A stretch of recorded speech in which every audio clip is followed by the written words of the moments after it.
Hello friend, welcome to our channel continue study.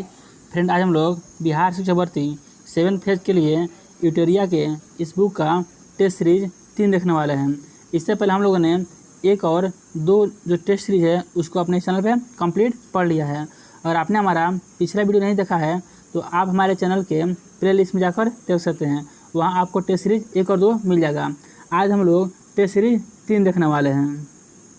Test series शुरू करने से पहले आपसे एक छोटा सा रिक्वेस्ट है, अगर आप हमारे चैनल पर नए हैं या आपने अभी तक हमारे चैनल को सब्सक्राइब नहीं किया है तो ऐसे ही 7th फेज से संबंधित महत्वपूर्ण वीडियो पाने के लिए हमारे चैनल को जरूर सब्सक्राइब करें और वीडियो अच्छा लगा तो इसे लाइक और शेयर करना ना भूलें। चलिए आज हम टेस्ट सीरीज 3 शुरू करते हैं। पहला प्रश्न हो रहा है, हड़प्पा सभ्यता में जूते हुए खेत का साक्ष्य कहाँ से मिलता है? तो हड़प्पा सभ्यता में जूते हुए जो खेत है उसका साक्ष्य कालीबंगा से मिलता है। तो ऑप्शन ए इसका सही उत्तर हो जाएगा। अशोक द्वारा कलिंग का युद्ध किस वर्ष लड़ा गया था? तो कलिंग का युद्ध जो इतिहास में बहुत प्रसिद्ध है, यह अशोक के द्वारा 261 ईस्वी पूर्व लड़ा गया था, यानी ऑप्शन बी इसका सही उत्तर हो जाएगा। मौर्य काल में चरागाह के अध्यक्ष को क्या कहा जाता था? तो मौर्य काल में जो चरागाह के अध्यक्ष होते थे उनको विविधताध्यक्ष कहा जाता था, यानी ऑप्शन सी इसका सही उत्तर हो जाएगा, विविधताध्यक्ष। गुप्त काल में पुग किसे कहा जाता था? तो गुप्त काल में पुग न्यायालय को कहा जाता था, यानी ऑप्शन बी इसका सही उत्तर हो जाएगा। निम्नलिखित में से कौन सी रचना हर्षवर्धन से संबंधित नहीं है? तो बताना है कि हर्षवर्धन से संबंधित कौन सी रचना नहीं है। तो नागानंद यह संबंधित है, रत्नावली यह भी संबंधित है, प्रियदर्शिका यह भी संबंधित है, जबकि काव्य दर्शन है यह हर्षवर्धन से संबंधित नहीं है। तो ऑप्शन डी इसका सही उत्तर हो जाएगा। मंदसौर अभिलेख का संबंध किस शासक से है? तो मंदसौर जो अभिलेख है इसका संबंध यशोवर्मन से है, ऑप्शन सी इसका सही उत्तर हो जाएगा। मोहम्मद गौरी को भारत में पहली बार किसने पराजित किया था? तो मोहम्मद गौरी को भारत में पहली बार राजा भीम द्वितीय ने पराजित किया था, तो ऑप्शन बी इसका सही उत्तर हो जाएगा, भीम द्वितीय। दिल्ली सल्तनत में विद्रोहियों के प्रति दुर्बल नीति किस शासक ने अपनाई थी? तो दिल्ली सल्तनत में विद्रोहियों के प्रति जो दुर्बल नीति थी इसको जलालुद्दीन फिरोज खिलजी ने अपनाया था, तो ऑप्शन डी इसका सही उत्तर हो जाएगा। अगला प्रश्न है, दिल्ली सल्तनत के किस सुल्तान ने सैनिकों को नगद वेतन देने की प्रथा आरंभ किया था? तो इसका सही उत्तर हो जाएगा, अलाउद्दीन खिलजी ने सैनिकों को नगद वेतन देने की प्रथा का आरंभ किया था, तो ऑप्शन सी इसका सही उत्तर हो जाएगा। अद्वैतवाद मत के प्रतिपादक कौन थे? तो अद्वैतवाद जो मत है इसके प्रतिपादक शंकराचार्य थे, यानी ऑप्शन ए इसका सही उत्तर हो जाएगा। अगला प्रश्न कह रहा है, निम्नलिखित में से किस मुगल बादशाह ने न्याय की प्रसिद्ध जंजीर लगवाई थी? तो न्याय की जो प्रसिद्ध जंजीर है इसको जहांगीर ने लगवाया था, यानी ऑप्शन ए इसका सही उत्तर हो जाएगा। अगला प्रश्न है, निम्नलिखित में से किसने दारा शिकोह को लघु अकबर कहा है? तो दारा शिकोह को लघु अकबर लेनपुल ने कहा था, तो ऑप्शन सी इसका सही उत्तर हो जाएगा, लेनपुल। किस सिख गुरु ने सिखों के एक सैनिक संप्रदाय के रूप में परिवर्तित किया था? तो इसका सही उत्तर हो जाएगा, गुरु हरगोविंद ने, यानी ऑप्शन सी इसका सही उत्तर हो जाएगा, गुरु हरगोविंद। अगला प्रश्न कर रहा है, विजयनगर के किस शासक के काल में अब्दुल रजाक ने विजयनगर की यात्रा की थी? तो देवराय द्वितीय, यानी ऑप्शन इसका सही उत्तर हो जाएगा, ऑप्शन डी देवराय द्वितीय। अगला प्रश्न कर रहा है, वांडीवास का युद्ध कब हुआ था? तो वांडीवास का युद्ध 1760 में हुआ था, यानी ऑप्शन बी इसका सही उत्तर हो जाएगा, 1760।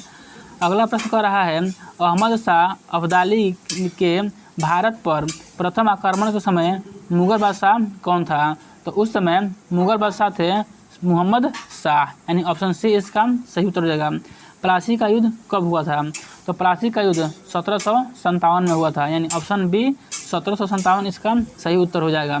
1764 में बक्सर का युद्ध हुआ था और 1765 में इलाहाबाद की संधि हुई थी। अगला प्रश्न है, फैजाबाद में 1857 के विद्रोह का नेतृत्व किसने किया था?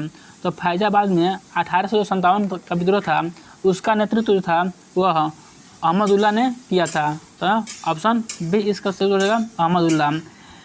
किस इतिहासकार ने बंगाल के 1765 से लेकर 1762 के मध्य के कालखंड को डाकू राज्य की संज्ञा दी थी। तो उस इतिहासकार का नाम बताना है। तो उसका सही उत्तर हो जाएगा के.एम. पडिक्कर, यानी ऑप्शन सी इसका सही उत्तर हो जाएगा। के.एम. पडिक्कर ने बंगाल के 1765 से लेकर 1772 के मध्य का जो कालखंड था इसको डाकू राज्य की संज्ञा दिया था। अगला प्रश्न कर रहा है, इकोनॉमिक हिस्ट्री ऑफ इंडिया पुस्तक किसने लिखी थी? तो इस पुस्तक को लिखने का श्रेय रमेश चंद्र दत्त को जाता है, यानी ऑप्शन बी इसका सही उत्तर हो जाएगा। अगला प्रश्न कर रहा है, किस अधिनियम के माध्यम से भारतीयों को शिक्षा पर 1 लाख रुपए खर्च करने का प्रावधान किया गया था? तो भारतीय शिक्षा पर 1 लाख रुपए खर्च करने का प्रावधान 1813 के अधिनियम में किया गया, यानी ऑप्शन बी इसका सही उत्तर हो जाएगा। अगला प्रश्न है, आत्मीय सभा का गठन के द्वारा किया गया था? जो आत्मीय सभा है इसका गठन राजा राम मोहन राय के द्वारा किया गया था, यानी ऑप्शन सी इसका सही उत्तर हो जाएगा, राजा राम मोहन राय। अगला प्रश्न है, अलीगढ़ आंदोलन के संस्थापक कौन था? तो अलीगढ़ जो आंदोलन था इसके संस्थापक थे सर सैयद अहमद खां, यानी ऑप्शन सी इसका सही उत्तर हो जाएगा। पागलपंथी विद्रोह का नेतृत्व किसने किया था? जो पागलपंथी विद्रोह था इसका नेतृत्व करम शाह ने किया था, यानी ऑप्शन ए इसका सही उत्तर हो जाएगा, करम शाह। सन 1881 ईस्वी का प्रथम कारखाना अधिनियम किस वायसराय के काल में पारित हुआ था? तो लॉर्ड रिपन के काल में 1881 का जो प्रथम कारखाना अधिनियम था वह पारित किया गया था। अगला प्रश्न कर रहा है, गांधी जी ने दक्षिण अफ्रीका प्रवास के दौरान किस रचना का प्रकाशन किया था? तो गांधी जी ने दक्षिण अफ्रीका का जो प्रवास था इसके दौरान इंडियन ओपिनियन की रचना किया था। तो ऑप्शन सी इसका सही उत्तर हो जाएगा, इंडियन ओपिनियन। किस गवर्नर जनरल द्वारा सर्वप्रथम प्रेस पर सेंसरशिप लागू किया गया था? तो बताना है कि इसका सही उत्तर क्या होगा। तो इसका सही उत्तर हो जाएगा लॉर्ड ब्लेजली के द्वारा, यानी ऑप्शन बी इसका सही उत्तर हो जाएगा, लॉर्ड ब्लेजली। मुजफ्फरपुर में किंग्सफोर्ड की हत्या का प्रयास कब किया गया? तो मुजफ्फरपुर में किंग्सफोर्ड की हत्या का प्रयास 1908 में किया गया, यानी ऑप्शन सी इसका सही उत्तर हो जाएगा, 1908। अगला प्रश्न कर रहा है, निम्नलिखित में से किसने दिल्ली में स्वदेशी आंदोलन का नेतृत्व किया था? तो दिल्ली में स्वदेशी आंदोलन का नेतृत्व सैयद हैदर राजा ने किया था, यानी ऑप्शन सी इसका सही उत्तर हो जाएगा। किस उदारवादी नेता को द ग्रैंड ओल्ड मैन के नाम से जाना जाता है? तो द ग्रैंड ओल्ड मैन के नाम से दादा भाई नौरोजी को जाना जाता है, यानी ऑप्शन डी इसका सही उत्तर हो जाएगा। निम्नलिखित में से कौन सी घटना सबसे बाद में घटित हुई थी? तो बताना है कि कौन सी घटना सबसे बाद में घटित हुई थी। यहाँ पर दिया है, पहले ए में दिया है असहयोग आंदोलन, यह 1920-22 में चला था। खेड़ा सत्याग्रह यह 1918 में चला था। उसके बाद बोला है चंपारण सत्याग्रह यह 1917 में चला था। और बी में दिया है स्वराज पार्टी का गठन, तो स्वराज पार्टी का जो गठन था वह 1923 में हुआ था। तो सबसे बाद में स्वराज पार्टी का गठन ही हुआ था, तो ऑप्शन बी इसका सही उत्तर हो जाएगा, स्वराज पार्टी का गठन। स्वराज पार्टी का जो गठन था उसे चित्तरंजन दास और मोतीलाल नेहरू ने 1923 में किया था। अगला प्रश्न कर रहा है, जालियांवाला बाग हत्याकांड के विरोध में निम्न में से किसने अपनी सर की उपाधि को त्याग दिया? तो जालियांवाला बाग हत्याकांड के विरोध में रविंद्रनाथ टैगोर ने सर की जो उपाधि था उसको त्याग दिया, तो ऑप्शन डी इसका सही उत्तर हो जाएगा। अगला प्रश्न है, महात्मा गांधी द्वारा चलाया गया प्रथम जन आंदोलन कौन था? तो प्रथम जन आंदोलन पूछा है, तो प्रथम जन आंदोलन हो जाएगा असहयोग आंदोलन, यानी ऑप्शन बी इसका सही उत्तर हो जाएगा। अगला प्रश्न है, असहयोग आंदोलन जो 1920 से 22 तक चला। अगला प्रश्न है, निम्नलिखित में से किसके सुझाव पर भारतीयों को साइमन कमीशन से बाहर रखा गया था? तो लॉर्ड इरविन के सुझाव पर भारतीयों को साइमन कमीशन से बाहर रखा गया था, यानी ऑप्शन बी इसका सही उत्तर हो जाएगा। द्वितीय विश्व युद्ध कब शुरू हुआ था? तो द्वितीय विश्व युद्ध 1939 में शुरू हुआ था और यह 1945 तक चला था। प्रथम विश्व युद्ध 1914 में शुरू हुआ और 1918 तक चला था, तो इसका सही उत्तर हो जाएगा ऑप्शन बी, 1939 में द्वितीय विश्व युद्ध शुरू हुआ था। निम्नलिखित में से कौन सा युग सुमेलित नहीं है? ए में दिया है लॉर्ड रिपन और इनका संबंधित घटनाक्रम दिया है कम्युनल अवार्ड, यह सुमेलित नहीं है, तो ऑप्शन ए ही सही उत्तर हो जाएगा। जो कम्युनल अवार्ड है यहाँ पे लॉर्ड रिपन की जगह पे लॉर्ड इरविन होना चाहिए था। बी में बोल रहा है लिन लिथगो, तो लिन लिथगो समय में अगस्त प्रस्ताव पारित हुआ था, यह भी सही है। डलहौजी व्यापकगत सिद्धांत, यह भी सत्य है। और चेम्सफोर्ड जो है द्वैध शासन, यह भी सुमेलित है, यानी बी, सी और डी सुमेलित है। जबकि ये जो है लॉर्ड रिपन और यहाँ पे दिया है कम्युनल अवार्ड, यह सुमेलित नहीं है। जो कम्युनल अवार्ड था यहाँ पे लॉर्ड इरविन होना चाहिए था, तो ऑप्शन ए इसका सही उत्तर हो जाएगा, क्योंकि ये सुमेलित नहीं है। अगला प्रश्न कर रहा है झंडा गीत निम्नलिखित में से किसके द्वारा लिखा गया था। जो झंडा गीत है वह श्यामलाल प्रसाद के द्वारा लिखा गया था, तो ऑप्शन बी इसका सही उत्तर हो जाएगा। निम्नलिखित में से कौन सी कोविड-19 वैक्सीन डीएनए आधारित वैक्सीन है, तो बताना है कौन सी वैक्सीन कोविड-19 डीएनए आधारित वैक्सीन है, तो इसका सही उत्तर रहेगा जाइकोव डी, यानी ऑप्शन ए इसका सही उत्तर हो जाएगा। कौन सा संगठन ऑपरेशन ग्रीन को कार्यान्वित करता है, तो बताना ये कौन सा संगठन है जो ऑपरेशन ग्रीन को कार्यान्वित करता है, तो इसका सही उत्तर हो जाएगा ऑप्शन ए NAFED। अगला प्रश्न बोल रहा है आर्थिक सर्वेक्षण के द्वारा प्रकाशित होता है, बताना कि आर्थिक जो सर्वेक्षण है यह किसके द्वारा प्रकाशित होता है। तो जो आर्थिक सर्वेक्षण है यह वित्त मंत्रालय के द्वारा प्रकाशित होता है, तो ऑप्शन ए इसका सही उत्तर हो जाएगा वित्त मंत्रालय। अगला प्रश्न कर रहा है सर्व शिक्षा अभियान का उद्देश्य किस आयु के बच्चों में शिक्षा को प्रोत्साहित करना था। तो सर्व शिक्षा जो अभियान था इसका उद्देश्य 6 से 14 वर्ष के बच्चों की आयु को प्रोत्साहित करना था, यानी ऑप्शन बी इसका सही उत्तर हो जाएगा। वह उद्योग जो खनिजों का उपयोग करके कच्चे माल तैयार करते हैं कहलाते हैं, तो वे उद्योग को खनिज आधारित उद्योग कहा जाता है, यानी ऑप्शन डी इसका सही उत्तर हो जाएगा खनिज आधारित उद्योग। निम्नलिखित कंद फसलों में से किसे गरीब का मित्र कहा जाता है, तो गरीब का मित्र सबको पता ही होगा आलू को कहा जाता है, यानी ऑप्शन बी इसका सही उत्तर हो जाएगा।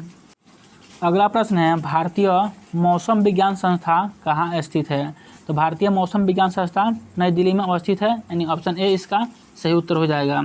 अगला प्रश्न है दक्षिण एशियाई क्षेत्रीय सहयोग संघ यानी सार्क की स्थापना कब हुआ था, तो सार्क की स्थापना 1985 में किया गया था, यानी ऑप्शन सी इसका सही उत्तर हो जाएगा कांग्रेस की स्थापना के 100 वर्ष बाद। अगला प्रश्न कर रहा है निम्न में से कौन सा सुमेलित नहीं है। ए में दिया है मैकमोहन रेखा भारत और चीन, यह सुमेलित है।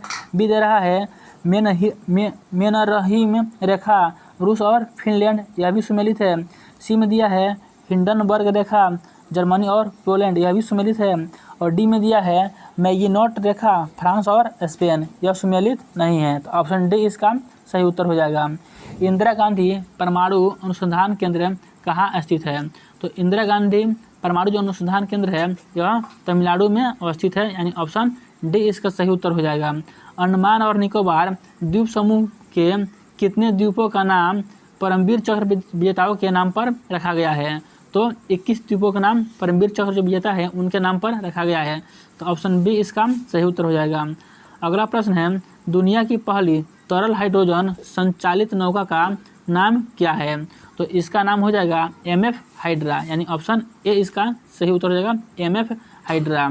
भारतीय अंतरिक्ष अनुसंधान संगठन यानी इसरो ने अपने 12 वर्ष पुराने उपग्रह मेघा ट्रिप्स को किस महासागर में गिराया है, तो इसको प्रशांत महासागर में गिराया गया है, यानी ऑप्शन ए इसका सही उत्तर हो जाएगा। अगला प्रश्न बोल रहा है सातवीनी बुराका किस देश के नए प्रधानमंत्री बने हैं, तो ये फिजी के नए प्रधानमंत्री बने हैं, यानी ऑप्शन सी इसका सही उत्तर हो जाएगा।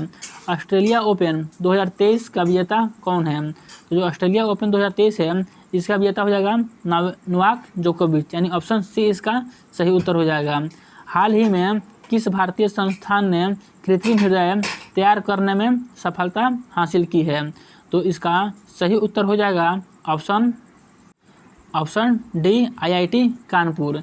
अगला प्रश्न कर रहा है किस वर्ष तक भारत ऊर्जा स्वतंत्रता प्राप्त करने के लक्ष्य निर्धारित निर्धारित किया गया है?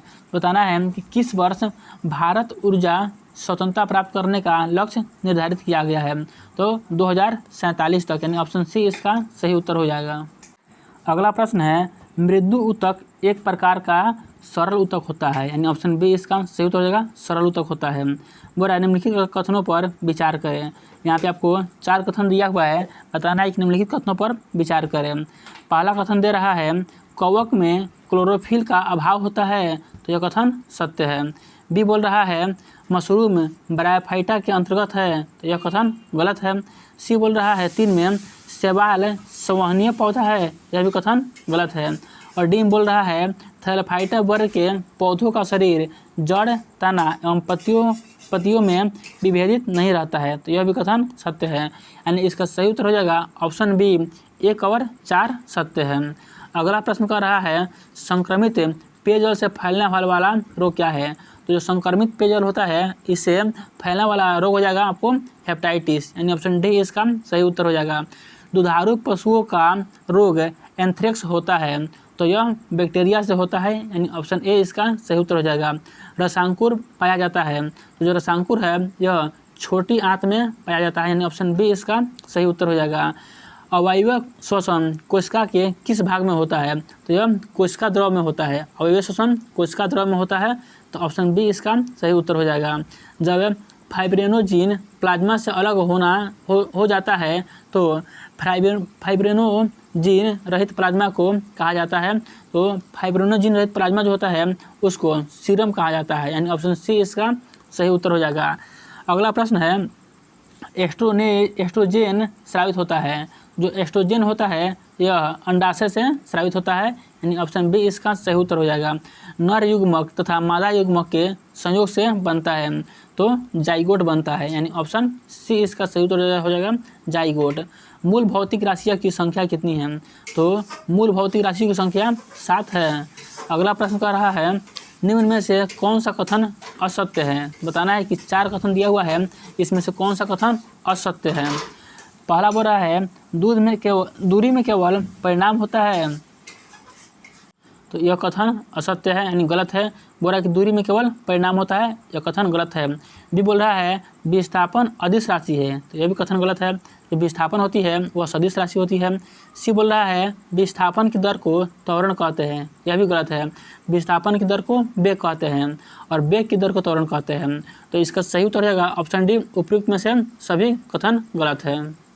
अगला प्रश्न बोल रहा है यदि किसी वस्तु पर यदि किसी वस्तु पर बल लगाने से उसमें कोई त्वरण उत्पन्न नहीं होता है तो वह बल क्या कहलाता है? तो वह बल संतुलित बल कहलाता है, यानी ऑप्शन ए इसका सही उत्तर हो जाएगा। यदि कोई वस्तु किसी द्रव में डूब जाती है तो निम्न में से कौन सा कथन सत्य होगा? तो बताना है कि यदि कोई वस्तु द्रव में डूब जाती है तो निम्न में से कौन सा कथन सत्य होगा? तो इसका सही उत्तर हो जाएगा ऑप्शन सी। जो वस्तु का भार होगा वह उत्प्लावक बल से अधिक होगा, इसलिए वस्तु जल में डूब जाती है। अगला प्रश्न कर रहा है पूर्ण आंतरिक परिवर्तन की घटना तब संभव होती है जब प्रकाश, बताना है कि पूर्ण आंतरिक परिवर्तन की घटना कब संभव होती है? तो पूर्ण आंतरिक परिवर्तन की घटना तब संभव होती है जब प्रकाश सघन माध्यम से विरल माध्यम में गमन करे, यानी ऑप्शन बी इसका सही उत्तर रहेगा। सघन माध्यम से विरल माध्यम में प्रकाश गमन करे। अगला प्रश्न है श्वेत प्रकाश को जब एक प्रिज्म से होकर गुजरती है तो वर्ण यानी रंग सबसे कम विचलित होता है, वो कौन सा रंग है? तो जो लाल रंग होता है यह सबसे कम विचलित होता है, यानी ऑप्शन ए इसका सही उत्तर हो जाएगा। चालक की लंबाई बढ़ाने पर प्रतिरोध पर क्या प्रभाव पड़ता है? तो चालक की जब लंबाई बढ़ेगा तो उसका प्रतिरोध भी क्या होगा? ये भी बढ़ जाएगा, यानी प्रतिरोध लंबाई के समानुपाती होता है, तो ऑप्शन ए इसका सही उत्तर हो जाएगा। लंबाई बढ़ेगा तो प्रतिरोध भी बढ़ जाएगा। बॉयल्स तथा चार्ल्स के नियम को सम्मिलित रूप से क्या कहते हैं? तो चार्ल्स का नियम है और बॉयल्स का नियम है, इसको सम्मिलित रूप से गैस समीकरण कहते हैं, यानी ऑप्शन बी इसका सही उत्तर हो जाएगा गैस समीकरण। समुद्र के जल में नमक को किस विधि से निकाला जाता है? जो समुद्र के जल में नमक होते हैं उसको वाष्पीकरण विधि से निकाला जाता है, यानी ऑप्शन ए इसका सही उत्तर हो जाएगा वाष्पीकरण विधि से। एक्वारिजिया तथा हाइड्रोक्लोरिक अम्ल तथा एक्वारिजियो में हाइड्रोक्लोरिक अम्ल और नाइट्रिक अम्ल का अनुपात क्या होता है? तो हाइड्रोक्लोरिक अम्ल और नाइट्रिक अम्ल इसका अनुपात 1:3 होता है, यानी ऑप्शन ए इसका सही उत्तर हो जाएगा। विद्युत का सुचालक अधातु है, तो बताना ये कौन सा धातु है जो विद्युत का सुचालक होता है। जो ग्रेफाइट है यह अधातु है, लेकिन यह विद्युत का सुचालक होता है, तो ऑप्शन डी इसका सही उत्तर हो जाएगा। एक द्रव अधातु है, बताना है कि कौन सा एक अधातु है जो द्रव है, तो ब्रोमीन इसका सही उत्तर हो जाएगा। ब्रोमीन। जो पारा है यह धातु होते हुए भी द्रव है, इसको भी याद रखना है। पिच ब्लेड निम्नलिखित में से किस धातु का अयस्क है। जो पिच ब्लेड है यह यूरेनियम धातु का अयस्क होता है, ऑप्शन बी इसका सही उत्तर हो जाएगा। रेडियो सक्रियता की खोज किसने किया था। जो रेडियो सक्रियता है इसकी खोज बेकरेल ने किया था, यानी हेनरी बेकरेल, ऑप्शन ए इसका सही उत्तर हो जाएगा। अगला प्रश्न कर रहा है, भारतीय संविधान में संसद के दोनों सदनों की संयुक्त बैठक का प्रावधान किस देश के संविधान से ग्रहित किया गया है, तो इसका सही उत्तर हो जाएगा ऑस्ट्रेलिया से यह ग्रहण किया गया है। राज्यपाल के पद की शपथ किसके द्वारा दिलाई जाती है, तो जो राज्यपाल का पद होता है बताना है इसकी शपथ किसके द्वारा दिलाई जाती है, तो इसका सही उत्तर हो जाएगा ऑप्शन ए उच्च न्यायालय के मुख्य न्यायाधीश के द्वारा, यानी ऑप्शन ए इसका सही उत्तर हो जाएगा। भारतीय संविधान के किस संशोधन अधिनियम के द्वारा पंचायती राज व्यवस्था को संवैधानिक दर्जा दिया गया, तो 73वां संविधान संशोधन के द्वारा, यानी ऑप्शन सी इसका सही उत्तर हो जाएगा। संघ लोक सेवा आयोग की रिपोर्ट किसको प्रस्तुत करनी होती है, तो जो संघ लोक सेवा आयोग है इसकी रिपोर्ट राष्ट्रपति को प्रस्तुत करनी होती है, यानी ऑप्शन ए इसका सही उत्तर हो जाएगा। निम्नलिखित किस अधिनियम द्वारा भारत में प्रांतों को स्वायत्तता प्रदान की गई, तो इसका सही उत्तर हो जाएगा 1935 का अधिनियम था, यानी भारत सरकार अधिनियम 1935 के द्वारा। डैश का मतलब है सर्वोच्च न्यायालय के मामले और उसमें शामिल कानूनी मुद्दों पर पुनर्विचार करना, तो इसका सही उत्तर हो जाएगा ऑप्शन सी। अपीलीय क्षेत्राधिकार का ही मतलब होता है कि सर्वोच्च न्यायालय मामले और उसमें शामिल कानूनों पर क्या करेगा, पुनर्विचार करेगा। अगला प्रश्न कर रहा है, भारतीय संविधान का अंतिम व्यवस्थापक कौन होता है। तो जो भारतीय संविधान है इसका अंतिम जो व्यवस्थापक है वो होता है सर्वोच्च न्यायालय, यानी ऑप्शन डी इसका सही उत्तर हो जाएगा। समाजवादी अर्थव्यवस्था में उत्पादन के सभी कारक किसके स्वामित्व और नियंत्रण में रहते हैं, तो राज्य के, यानी ऑप्शन सी इसका सही उत्तर हो जाएगा। महानवो विश्व मॉडल का संबंध किस पंचवर्षीय योजना के साथ जोड़ा गया था, तो द्वितीय पंचवर्षीय योजना के साथ इसको जोड़ा गया था, यानी ऑप्शन बी इसका सही उत्तर हो जाएगा। जनगणना 2011 के अनुसार भारत में सर्वाधिक ग्रामीण जनसंख्या किस राज्य में है। बताना है कि 2011 की जनगणना के अनुसार भारत में सर्वाधिक जो ग्रामीण जनसंख्या है वह किस राज्य में है, तो भारत में सर्वाधिक जो ग्रामीण जनसंख्या है वह हिमाचल प्रदेश राज्य में है, तो यहाँ पे बिहार, मध्य प्रदेश और उत्तर प्रदेश दिया हुआ है, तो इसका सही उत्तर हो जाएगा इनमें से कोई नहीं, ऑप्शन डी इसका सही उत्तर हो जाएगा। अगला प्रश्न है, बिहार बजट 2023-24 के अनुसार बिहार का विकास दर कितना प्रतिशत रहने का अनुमान है, तो 15.24%, यानी ऑप्शन बी इसका सही उत्तर हो जाएगा। प्रति हेक्टेयर उत्पादन की दृष्टि से सबसे अधिक चावल का उत्पादन किस राज्य में होता है, तो पंजाब में, यानी ऑप्शन सी इसका सही उत्तर हो जाएगा। अगला प्रश्न कर रहा है, सूची 1 और सूची 2 को मिलान करना है, तो सूची 1 में दिया हुआ यहाँ पे जिम कार्बेट, तो इसको मिलान करना है, तो जो जिम कार्बेट है यह कहाँ हो जाएगा, उत्तराखंड में हो जाएगा, तो 1 का मिलान हो जाएगा 3 से। उसके बाद दिया है बांधवगढ़, तो बांधवगढ़ मध्य प्रदेश में है तो यह 4 से मैच करेगा। फिर दिया है दम्फा, तो यह मिजोरम में है तो 2 से मैच करेगा। और रणथंभौर दिया है तो ये सबसे अंत में राजस्थान में है, तो यह क्या हो जाएगा, 1 से मैच करेगा।